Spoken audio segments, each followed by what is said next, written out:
Excellent, so let's see if we can get it when the sun goes on. So it's on now, right? Yeah. Yo, YouTube, Facebook. Hey, was somebody go on Facebook and see what it look like?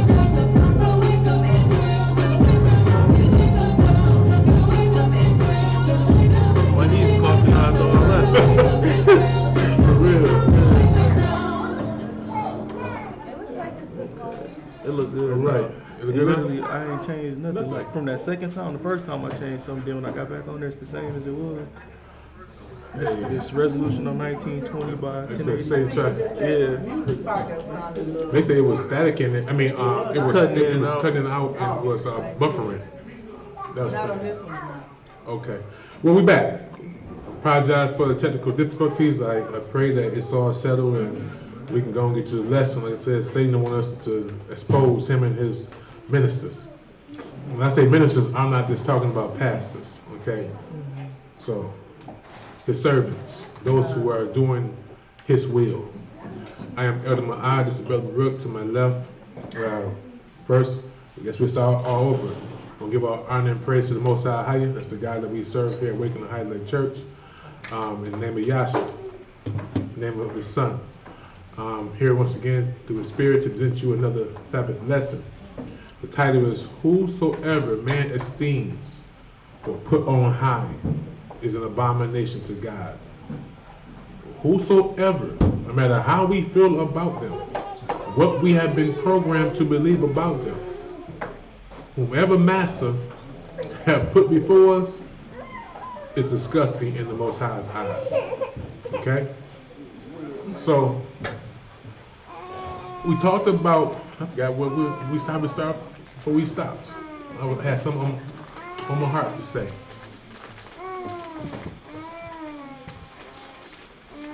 All right, let me see some precepts. Oh, we got them up there? Mm-hmm.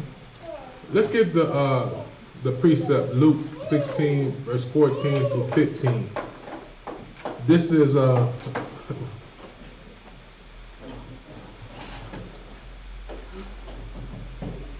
yeah, cause thank you for tuning in with us, man. I love you, fam. But I hope that we fix it. My cousin just tapped in. He said that the video is lagging really bad. I hope that's the old version, not this version. How we look, y'all? We look good? We ain't lagging? Okay, let's go. Let's just think back to our childhood and consider why the powers to be have come with the game plan to take our children out of the house and put them into their school systems. Let's ponder on that for a minute. A nation who killed, hanged, sick dogs on, water hose, violent, heavy pressure water hoses on our people. Why would they want to educate our people? Yes, microphone, brother. I mean, historically, this people has been antagonistic towards our nation. Why would they want us in their school systems? Yes, brother, Iran. I would say because the control of information could damage the mind and make them believe on everything they say because of their prestige and who's telling them that. Man, that's awesome. I like that prestigious word. he said to basically control the information to feed another people, but also we'll be taught to esteem them. We're going to learn today through these precepts that men are not like the Most High. We see things from an outward appearance. So, and also, Satan has created a system, whether you believe in Satan or not. Satan created a system, a monetary system. And that's where those who have money or wealth are those who will be taught to highly esteem. No matter, it has nothing to do with morals. Okay? The Bible gives us moral laws. It's those who follow those moral laws are good to the Most High. So, men have taught us to turn our back to God's moral system. And whatever a man has, respect or reverence, even worship. Get some Vaseline in here. Go on. I'm looking at my lips like Cool J all day. So let's wait for your time.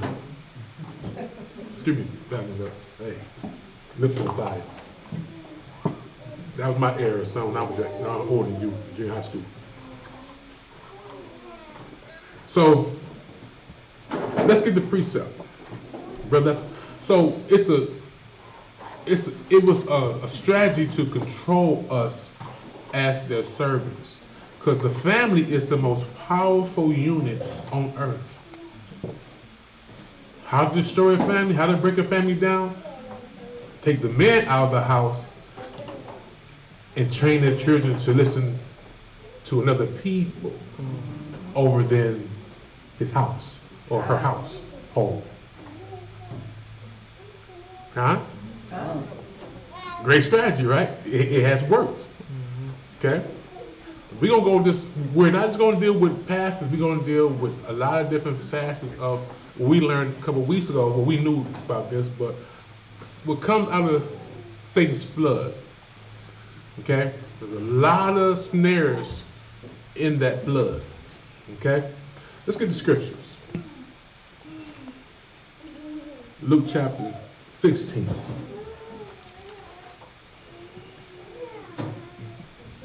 Luke chapter 16, verse 14.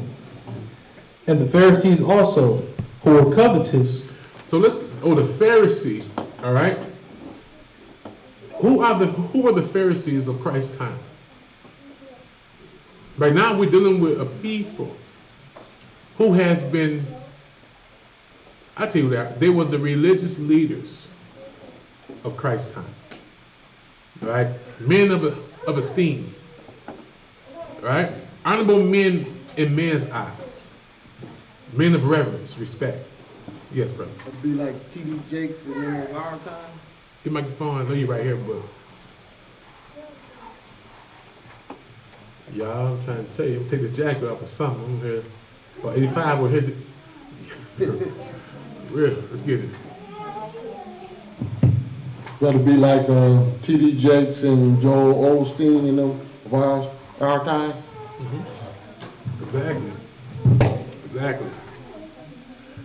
His brother said it'd be like T.D. Jakes and Joel Osteen, Clifford Dollar, those type brothers in our time. People that our people value, whose opinions are valued amongst our nation. Okay? Because they have prospered visually. We believe the things that they are saying are true, and that their way is the way to receive or achieve the same. Okay? So now, the Pharisees at this time are what? Enemies of Christ. Enemies. So let's see what the word covetous means. Covetous. G5366. Would you read that for me, brother? That word In the Greek, philargyrus, and that means fond of silver or money. That is avaricious, covetous. You heard that? Fond of what? Money. Mhm. So these are men supposed to be servants of God, but going against. What's the root of all evil? The love of Nope. money. What? The love of money. The love of money. Fond means you love something. You're fond of it. You have great compassion for it. So here's men of God. Now, that word avarice, right? It means excessive or insatiable. Insatiable. Excessive or insatiable desire for wealth or gain. Does that sound familiar? So the religious leaders, again, sound like who of our times? These prosperity gospel teachers, right? But not only them though. In politics, do we find the same? Do we find that the same desires of our so-called people of our nation go into politics? And that plays right into whose system? Satan, who is the God of prosperity on this earth. Okay? So keep that in mind. The religious leaders of Christ's time, this is why Christ went into the temple and did what? Turned over tables and stuff, because he called them out for this action or having this mentality in oppressing God's people. So they called it what? A temple of robbers, thieves.